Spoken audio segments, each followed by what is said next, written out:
ठीक है जी, अब हमारा टॉपिक है reflection of waves. Important topic है चैप्टर नंबर 8 का, reflection of waves.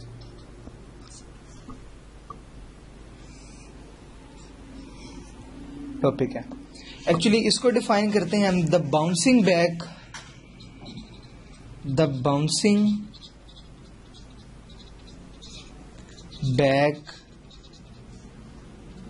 of waves from the boundary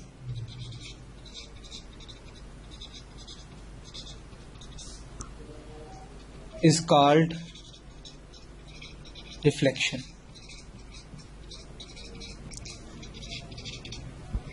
it means that जो बाउंसिंग बैक हो रही होगी वेव्स की, एक अगर इससे एक स्लिंकी अगर हमारे पास एक लूप है, अगर हम उसको हेल करते हैं, चेंज करते हैं उसकी पोजीशनिंग के साथ, तो जो बाउंसिंग बैक हो रही होगी वेव्स की, जो इन फ्रंट हो रही होगी बाउंड्री के साथ टकरा के जो वापस आएंगी, जिस वेव्स टकरा के बिल्कुल उसका एंगल फेसमेंट चेंज करके जो वापस आएंगी, this would be called as reflection of waves. इसको रिफ्लेक्शन ऑफ वेव्स कहेंगे हम। अब इसके जो है डिफरेंट केसेस हैं। यहाँ पे अगर रिफ्लेक्शन हो रही होगी डेंसर मीडियम के साथ, रिफ्लेक्शन विद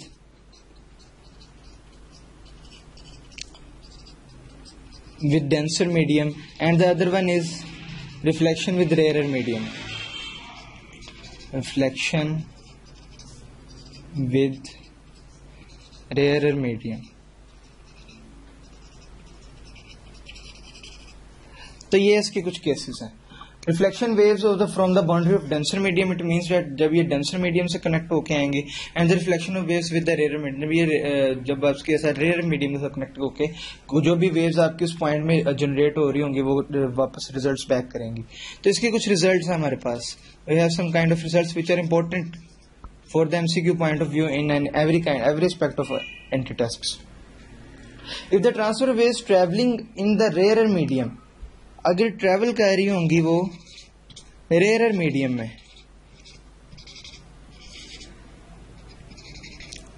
और अगर वो जाके टकराती हैं डेंसर मीडियम में,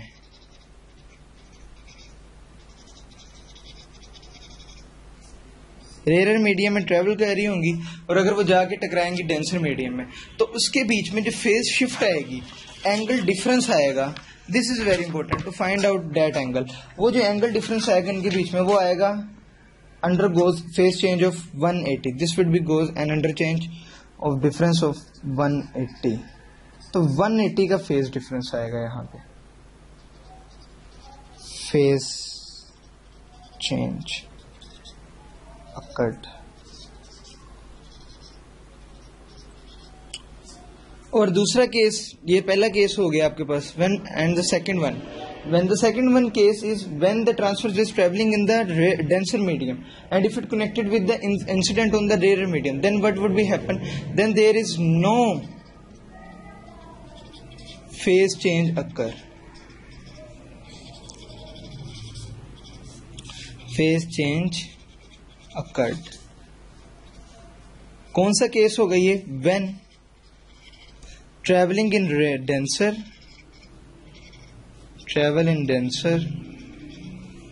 and incident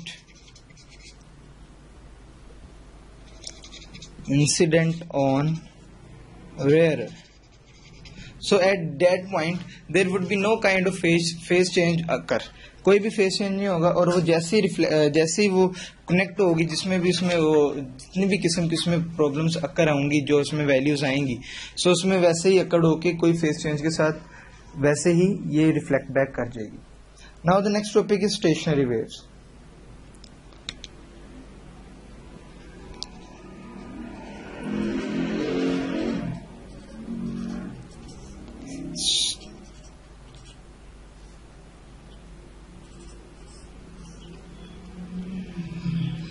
The resultant wave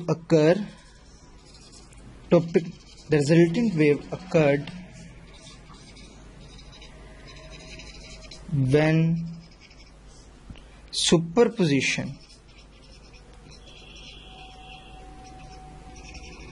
Superposition of two identical waves travel in opposite direction. Now the resultant wave occur, वो जो एक resultant wave occur होगी, जो पैदा होगी, occurred when the superposition of, when the connecting of the two rays occurred.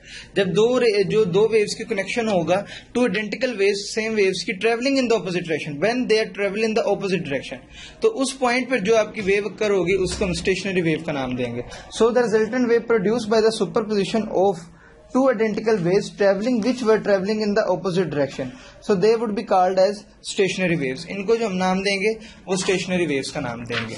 So this is actually this is defined also in the properties of the waves. Waves की properties में भी define की गई थी जब हमने बताया था कि दो waves अगर identical हो, दो waves identical अगर same direction move करें तो कौन सी wave generate होगी, अगर opposite direction में wave करें तो कौन सी wave generate होगी. तो उसी की एक property यही है कि when the two resultant waves occurred in the by the superposition principle in the different directions, but they have same identical waves, so that would be called as stationary waves.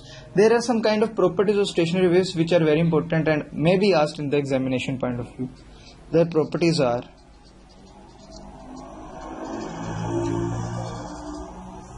सबसे पहले property आपकी है, there are some points on the stationary waves which may be called as nodes, जिसको आप nodes कहते हैं. आप इसको प्रॉपर्टीज डिफाइन कर लें, सम काइंड ऑफ एक्सप्लेनेशन है उसकी. नोड्स कहाँ पे होगी, जहां पे आपके पास डिस्प्लेसमेंट है, displacement of the wave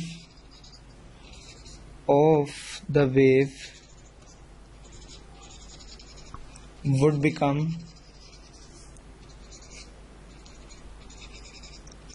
zero. जब आपके पास रिजल्टेंट वेव का जो आपके पास डिस्प्लेसमेंट है वो जीरो आएगा, that would be called as nodes. And on the other hand there are antinodes. आपके पास एंटी नोड्स होंगे जहां पे आपके पास डिस्प्लेसमेंट मैक्सिमम होगा, डिस्प्लेसमेंट मैक्सिमम आपके पास अकर करेगा. At that point this would be called as antinode. इस एंटी नोड कहा जाएगा.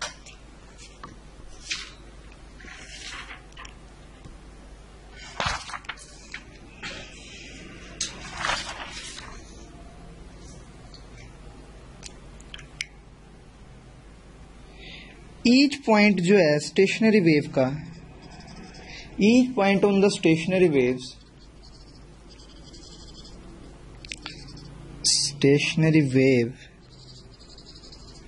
would have different amplitude.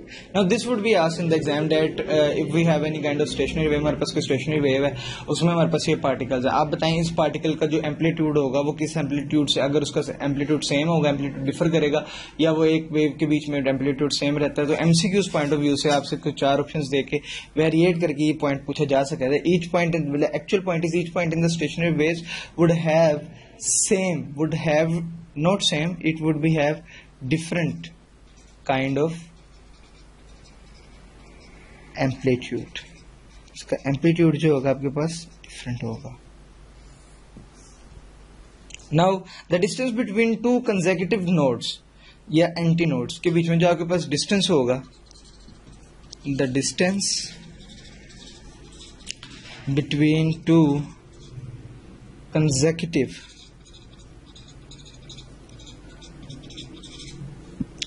nodes or antinodes called as, इसको जो हम कहेंगे, जो कहलाए जाएंगे ये, they would be called as having the distance between lambda by 2. इनका जो डिस्टेंस होगा वो लैम्डा बाई 2 का डिस्टेंस होगा. इसी तरह अगर डिस्टेंस देखें आप, the distance between one node and the next anti node, अगर आप एक वन नोड और नेक्स्ट एंटी नोड का डिस्टेंस देखेंगे तो there would be the distance between lambda by 4. Lambda by 4 का डिस्टेंस होगा आपके पास node and next anti node.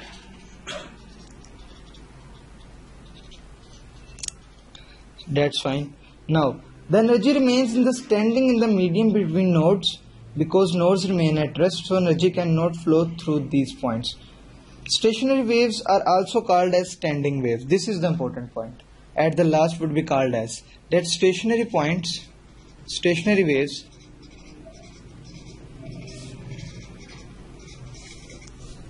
also called as standing waves.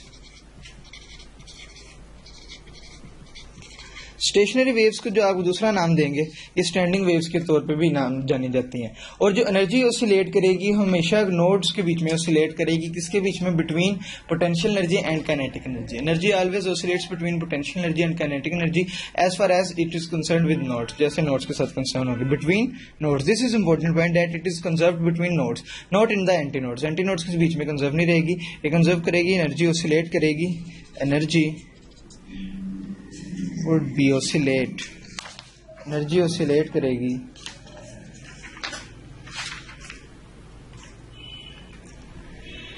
Energy oscillate, energy oscillate करेगी exactly कहाँ पे? Energy oscillate between kinetic energy and the other one is potential energy between nodes. That's fine. So this is done with the stationary waves topic. They are also known as the standing waves. Standing waves भी जाना जाता है। इनके जो points हैं node और anti node के बीच में क्या डिफरेंस है, इनके जो अब नोड और एंटी नोड के बीच में एग्जैक्टली क्या डिस्टेंस होता है, lambda by 4 node and consecutive crust के और नोड्स के बीच में जितना डिस्टेंस लैम्डा बाय 2। ये इंपॉर्टेंट पॉइंट्स हैं जो कि एमसीक्यूज पॉइंट्स से आपसे पूछे जा सकते हैं। Now the next topic is stationary waves in the stretched string. जो आपकी स्टेशनरी वेव्स आएंगी जो कि आपकी अक्कर करेंगी स्टेशनरी वेव्स उस पॉइंट ऑफ वाइब्रेशन के लिहाज से, उस पॉइंट पे जो लोकेशन आपकी जनरेट हो रही होगी that would be called as stationary waves. उसको स्टेशनरी वेव्स के तौर पे जाना जाएगा, stationary waves in the stretched, stationary waves in stretched string.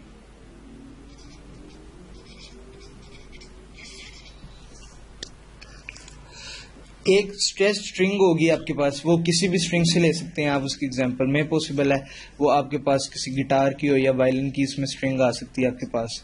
तो अगर वो स्ट्रेच्ड कर दी जाएगी तो उसके बीच में जो स्टेशनरी वेव्स एग्जैक्टली लोकेट कर रही होंगी, जो कि उसमें जो फार्मूला लग रहा होगा आपके पास, वो at this formula would be applicable at that point, v is equal to under root F over M, ये फार्मूला उस पर लग रहा होगा। So stationary waves would be have as in the stretched string and according to the formula v is equal to under root f over m. So at last जो कि आप इसकी फ्रीक्वेंसीज निकालेंगे, फ्रीक्वेंसीज जो डिफरेंट करेंगे, actually आपको जो MCQ point में पूछा जाएगा वो ये पूछा जाएगा फ्रीक्वेंसी के लिहाज से। फ्रीक्वेंसी के साथ आपसे टाइम पीरियड भी रिलेट किया जा सकता है कि अगर आप टाइम पीरियड की वैल्यू बताएं, we also know that time frequency is inverse of time period, तो इस तरह आप इसकी टाइम पीरियड की वैल्यू भी निकाल सकते हैं। सो we have the value of frequency f1 1 over 2l over under root f over m. This is value of frequency number 1 that are generating, जो कि जनरेट हो रही होंगी उस स्ट्रेच स्ट्रिंग के बीच में। Frequency number 1।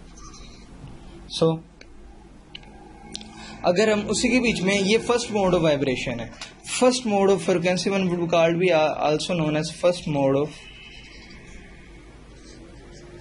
Vibration.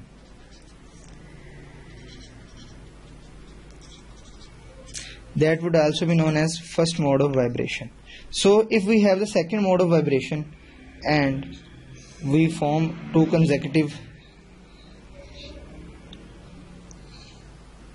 that would be occur, and we have this as antinode and this as node, and lambda is equal to L is equal to lambda by 2. So at the last it would become lambda by 2 plus lambda by 2. This would be is equal to lambda. So length would be equal to lambda. So if we're going to put out the values in the original relation, we have this, that f2 frequency second mode of vibration में जो generate हो रही होगी उसकी value हमारे पास आएगी 2v by 2l and we're going to 2 divided by both sides. We have v by 2l and this would become as 2. So v by 2l is equal to, as we find it in the frequency number 1, this would be equal to f1, f2. At last जो हमारे पास relation आएगा f2 would be equal to 2f1, मतलब कि जो इसकी frequency होंगी, we know that very well, f1 is equal to v by 2l. I am going to write it again कि इसके बराबर होगा. So f2 is equal to 2f1. तो उसमें जो सेकंड मोड ऑफ वाइब्रेशन में जो उसमें फ्रिक्वेंसीज क्रिएट हो रही होंगी वो 2 टाइम्स मल्टीप्लाइड बाय f1 आएगा. इसी तरह अगर हमारे पास थर्ड मोड ऑफ वाइब्रेशन होगा, third mode of vibration, so if we had third mode of vibration, ultimately we are going to have this as such. It's as if this is all. इसी तरह हमारे पास यहाँ पे anti nodes, nodes, anti nodes, nodes and so on, इस तरह हमारे पास होगा. So in third mode of vibration we are going to have the value at the last. By putting the all aspects, we have this as f3 would be equal to 3f1. जो आपका f3 होगा वो 3f1 होगा. मतलब कि third mode of vibration के बीच में जो आपकी फ्रिक्वेंसीज वहाँ पे जनरेट हो रही होंगी, तो आपको 3 मल्टीप्लाई करेंगे f1 की फ्रिक्वेंसी के side and f1 would be equal to v by 2l. तो f1 जो है वो v by 2l के इक्वल होगा. सो इसके साथ ही हमारे पास वैल्यू जाएंगी f3 is equal to 3f1 के लिहाज से हमारे पास वैल्यूज आ जाएंगी. अब यहाँ से आपसे अगर जनरल फार्मूला पूछा जाए कि जनरल फार्मूला अगर आप बनाना चाहें तो इसका क्या होगा, sir general formula would be F N is equal to N F one. आपकी जिस मोड की फाइंड कर रहे होंगे उस मोड के नंबर को आपको मल्टीप्लाइड करवाना पड़ेगा f1 की फ्रिक्वेंसी के साथ, और एट लास्ट आपके पास उस मोड की वाइब्रेशन की जो वैल्यूज हैं आपके पास जनरेट हो जाएंगी.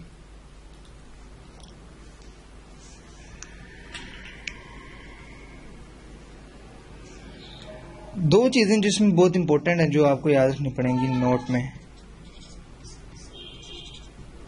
That two things which could create the frequency, which could change the frequency of that string, जो कि उसकी फ्रिक्वेंसी को चेंज कर सकती हैं.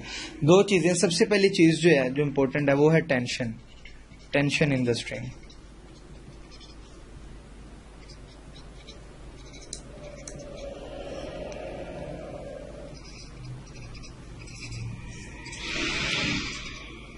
And the other one is length, जो कि दूसरी चीज है वो है लेंथ ऑफ स्ट्रिंग. जो दूसरी चीज आपके पास है वो आएगी आपके पास length of string. So these are the two things which can change the difference, जो कि चेंज कर सकती हैं आपकी फ्रिक्वेंसी के बीच में. किसी भी म्यूजिकल इंस्ट्रूमेंट में या कोई अदर काइंड ऑफ इंस्ट्रूमेंट है जिसको आप वैल्यूज चेंज करना चाह रहे हैं उसकी फ्रिक्वेंसीज की, तो these are the two things which can create the difference, जो कि डिफरेंस ला सकते हैं. So the next topic is frequencies produced in an organ pipe when its end is closed and when its end is open. Open and closed pipe. Okay. Organ pipe अगर आप define करें कि organ pipe क्या है. Organ pipe एक इस तरह का इंस्ट्रूमेंट है जिसमें आपके पास स्टेशनरी वेव्स की वजह से कोई भी आपके पास फ्रिक्वेंसीज जो हैं वो जनरेट होती हैं. Organ pipe is a wind instrument. सबसे पहली बात ये विंड इंस्ट्रूमेंट है आपके पास.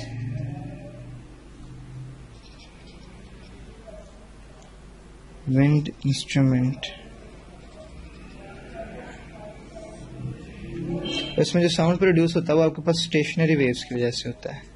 We are having any kind of sound produced in that, stationary waves produced in air column. Air column के बीच में जो आपके पास डिफरेंस आता है. So this is done with the organ pipe. ये जो आपके पास वैल्यूज आएंगी ये आपके पास organ pipe के, organ pipe को अगर आप डिफाइन करें तो इस तरह डिफाइन करेंगे.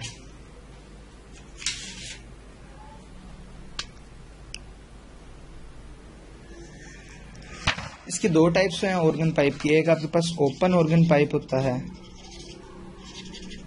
and the other one is closed organ pipe, closed one. Open one have both ends open, इसके दोनों एंड जो होंगे आपके पास ओपन होंगे, और इसका जो क्लोज ऑर्गन पाइप है उसका एक जो है आपके पास पाइप वो क्लोज होगा. That would be called as closed organ pipe.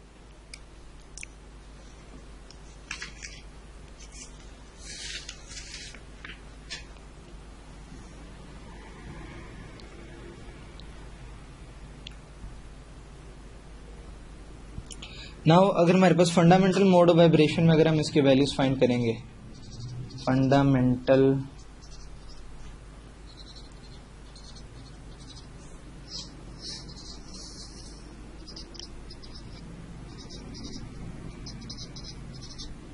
तो हमारे पास जो आएगा वो λ1/4 plus λ1/4. Ultimately it would become λ1/2. So length would be equal to λ1 would be equal to 2L. तो इसके पास आपके पास ये value. This frequency is called as fundamental frequency. इस पॉइंट पे जो आपके पास फंडामेंटल फ्रीक्वेंसी क्रिएट होगी इसको fundamental frequency, and also known as we have another name for this is harmonic frequency और first harmonic. That would be called as first harmonic और harmonic frequency. So next one, इसके बाद जो हमारे पास next point होगा वो होगा second mode of vibration. So at second mode of vibration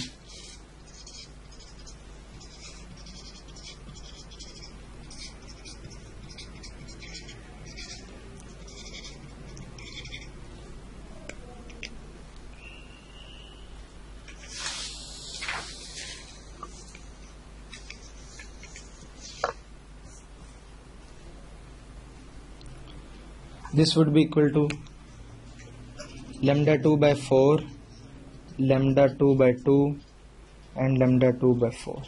So ultimately it would become 1 plus 2 plus 1 divided by 4, and we have this, that it will be equal to λ2 would be equal to 4/4 would be subtracted and it will be equal to λ2 would be equal to L. So λ2 आपके पास जो आएगा ये आपके पास L की equal आ जाएगा.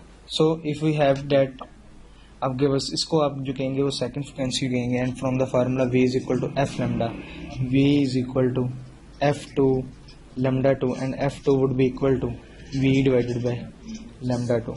वो λ2 के नाम से जाना जाएगा, आपके पास वैल्यू आएगी.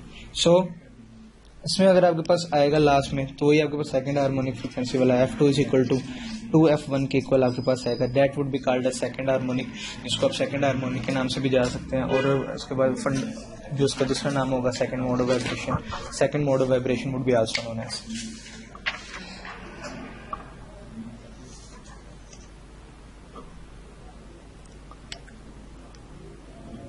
So third mode of frequency, third mode of vibration, it would have the formula F3 is equal to 3F1 as we know very well. So that would be equal to third harmonic. इसको जो नाम दिया जाएगा वो third harmonic का नाम है. Okay. इसी तरह आपके पास nth मोड ऑफ वाइब्रेशन आएगा. अगर आप nth मोड ऑफ वाइब्रेशन में वैल्यूज फाइंड करना चाह रहे हैं तो इसी तरह आप उसमें सिंपली वैल्यूज पुट करेंगे. At the last you have the answer. इसी फार्मूले में आप पुट करेंगे values. At lambda n is equal to 2L/n. So lambda n जो आपके पास आएगा वो 2L/n के इक्वल आ जाएगा, और उसमें आप सिंपली वैल्यूज पुट करके उसकी वैल्यूज निकाल सकते हैं. That F3 is equal to 3F1, F2 is equal to 2F1, F1 is equal to 2F1. तो इसी तरह आपकी जो प्रॉपर वैल्यूज हैं वो आपके पास कैलकुलेट होकर आ जाएंगे.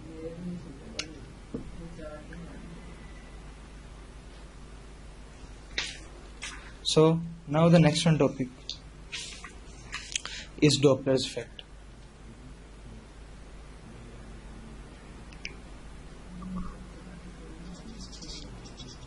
Doppler's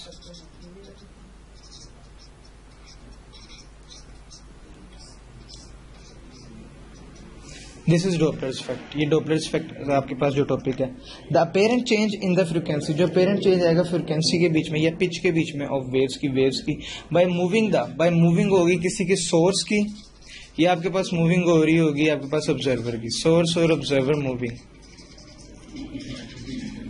इन दोनों की मूवमेंट की वजह से जो आपके पास अपेरेंट चेंज आ रहा होगा उसकी फ्रीक्वेंसी के बीच में या पिच के बीच में जो आपके पास अप और लो डिफरेंसेस आ रहे होंगे, that would be known as Doppler effect. इस इफेक्ट को आप जो कहेंगे नाम देंगे वो डॉपलर इफेक्ट का नाम देंगे। जो पहले सबसे ये जो आप एमसीक्यू में बात सबसे पहले जिसको आइडेंटिफाइड किया वो जॉन डॉपलर ने, John Doppler affected this effect. उसने इसको ऑब्जर्व किया और इस मूवमेंट को देखा कि अगर सोर्स ऑफ मूव का आ रहा है तो इसकी केसेस बनाए उसने, इसको डिफरेंट केसेस में नाम दिया। इसके केसेस जो हैं डिफाइंड हुए कि इसी तरह केसेस के 4 केसेस बने कि जब वो केसेस मूव करते हैं, जब ऑब्जर्वर मूव करेगा या वो आपके पास वो जो है आपके पास जो ऑब्जर्वर मूव करे या सोर्स मूव करे, तो दोनों की मूवमेंट के साथ डॉपलर इफेक्ट में अपेरेंट वाज़ेह जो एक apparent change in the pitch of sound. The apparent change in the pitch of sound. So the apparent change would be occur in the pitch of sound by the movement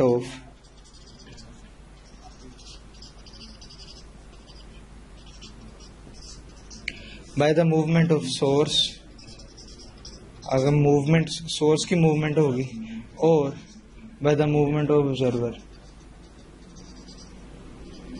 और observer की movement से जो आपके पास इसमें change आ रहा होगा, shift आ रही होगी पिच के बीच में, that would be called as Doppler's effect.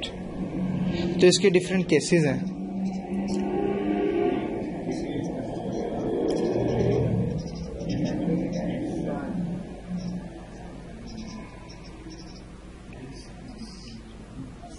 पहला केस है व्हेन ऑब्जर्वर मूव्स, जो कि आपके पास सबसे पहले ऑब्जर्वर होगा वो मूव करेगा स्टेशनरी वेव्स की तरफ, जो move towards stationary source, towards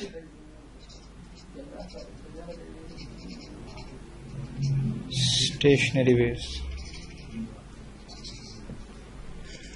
so when your observer move towards the stationary phase, जब वो स्टेशनरी फेज या स्टेशनरी वेव्स के सोर्स की तरफ मूव आउट करेगा, so what would we have? We have ultimately f of that frequency at point A would be called as v plus u naught divided by lambda, and ultimately this would become, by putting the value of v is equal to f lambda, we have this value v plus u naught over v, and that would be greater than 1. ये 1 से हमेशा greater होगा। So F A would be greater than F, तो ये जो frequency eight that point होगी वो greater होगी एफ से। So V plus you naught divided by greater than 1 से ग्रेटर देन होगी हमेशा। So result, this is the apparent frequency of sound heard by the observer, जो कि ऑब्जर्वर इसको हेard करेगा, वो that point would be increase.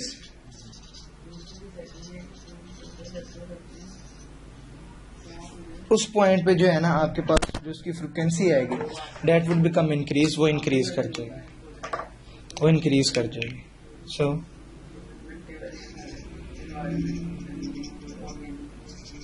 So case number 2, when observer moves away from the stationary waves, जबकि आपका observer है वो move करेगा move away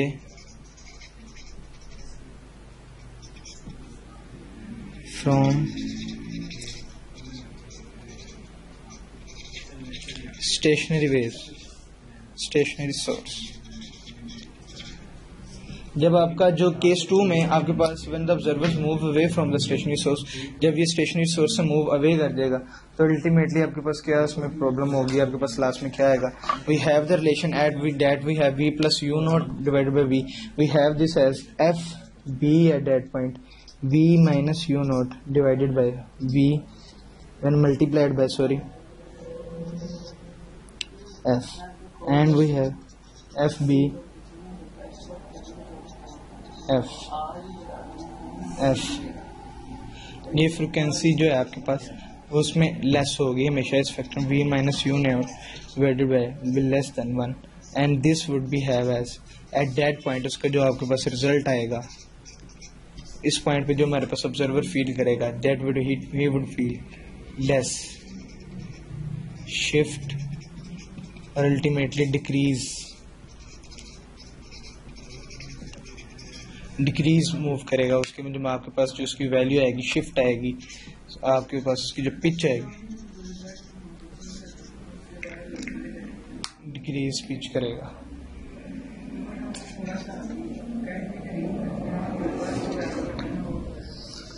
so now case number 3, when the source moves toward the stationary observer. जब आपके पास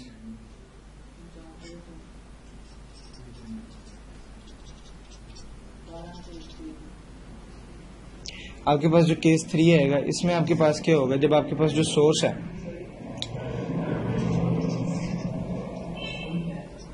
source move करेगा आपके पास stationery, जो आपके पास ऑब्जर्वर है, ये स्टेशनरी आपके पास बन जाएगा observer, and your source will be move towards the observer. So at this point, इस पॉइंट पे आपके पास क्या होगा, इस पॉइंट पे जो आपके पास चेंजिंग आ रही होगी, डेट वुड बिकम इंक्रीज होगी इस पिच के बीच में,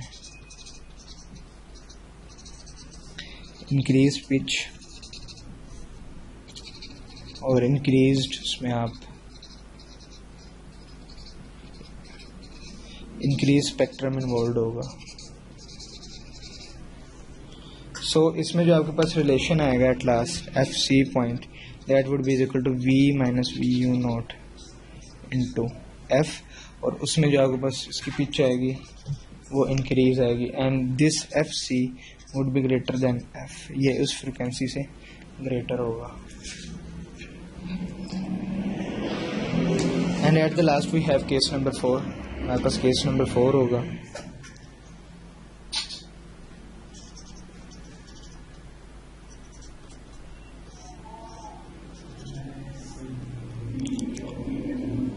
केस नंबर 4 जब आपके पास आएगा अल्टीमेटली लास्ट में, इस केस में आपके पास जब आएगा तो when the source moves away from the stationary observer, जब को मूव अवे करेगा, move away from stationery,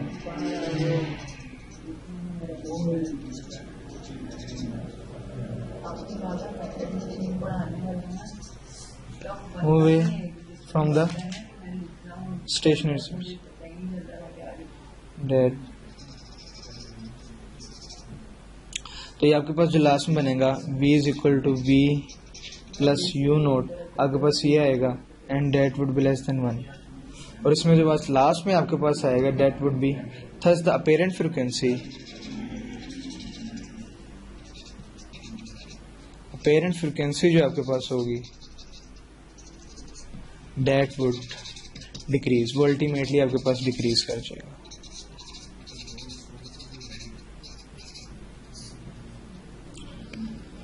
okay, this is done with the Doppler's effect. Doppler's effect के 4 केसेस हैं। सबसे पहले केस में जब आपका स्टेशन, आपके पास सोर्स जो मूव किया स्टेशनरी, आपके पास ऑब्जर्वर मूव किया स्टेशनरी सोर्स के पास, जब वो उसके से दूर गया स्टेशनरी सोर्स से, अब जब आपका स्टेशनरी सोर्स मूव किया आपके पास ऑब्जर्वर के पास आया, और जब आपके सोर्स मूव किया स्टेशनरी ऑब्जर्वर से दूर, तो उस पर 4 केसेस में क्या इसमें इम्प्लीमेंट हुआ, क्या डिफरेंसेस आए, मैंने आपको 4 केसेस में डिफाइन कर दिए। Now we have the applications of Doppler's effect. अब डॉपलर्स इफेक्ट के आपके पास एप्लीकेशंस हैं। The first application is radar system.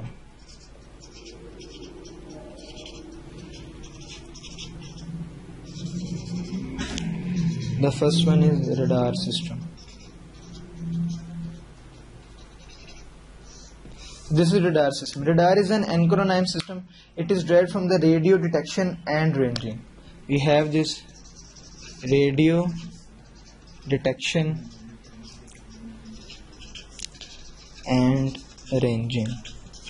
Radio detect इसकी फुल फॉर्म है, और इसमें जो आपके पास जो वैल्यूज आएंगी एक रेडार सिस्टम की, आपके पास इसमें जितने भी इसमें एप्लीकेशन है, इसके बाद आपके पास एप्लीकेशन हैं इसकी सोनार सिस्टम में, sonar, sound navigation and ranging,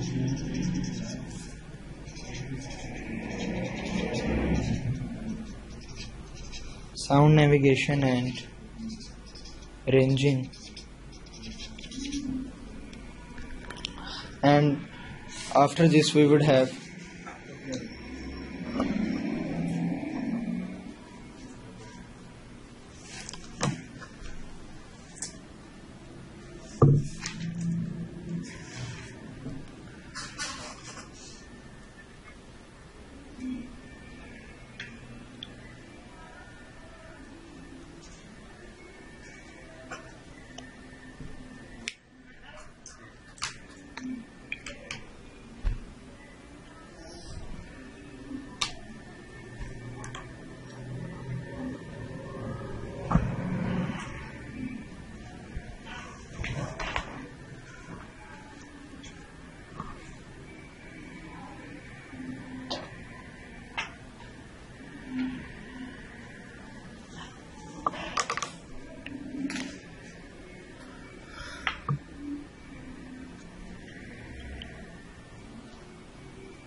pages यहाँ पे आते हैं,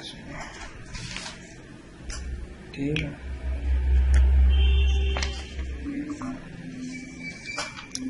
इसके बाद सोनार सिस्टम के पास जो आपके पास एप्लीकेशन हो है स्पीड ऑफ स्टार की एप्लीकेशन, आप जो स्पीड्स फाइंड कर सकते हैं।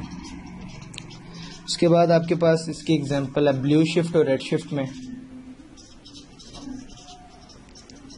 Blue shift and red shift. Blue shift के साथ डील्स करेंगे आप सबसे पहले, उसके बाद आप रेड शिफ्ट के साथ। रेड शिफ्ट जो डिवाइड करती है वो लॉन्गर वेवलेंथ, और ये आपके साथ डील करेगी शॉर्टर वेवलेंथ। ये दोनों डील करेंगे आपके पास शॉर्टर वेवलेंथ और लॉन्गर वेवलेंथ के साथ। और लास्ट में जिसके साथ आप डील अप कर सकते हैं इसकी एप्लीकेशन है वो स्पीड ऑफ कार के साथ।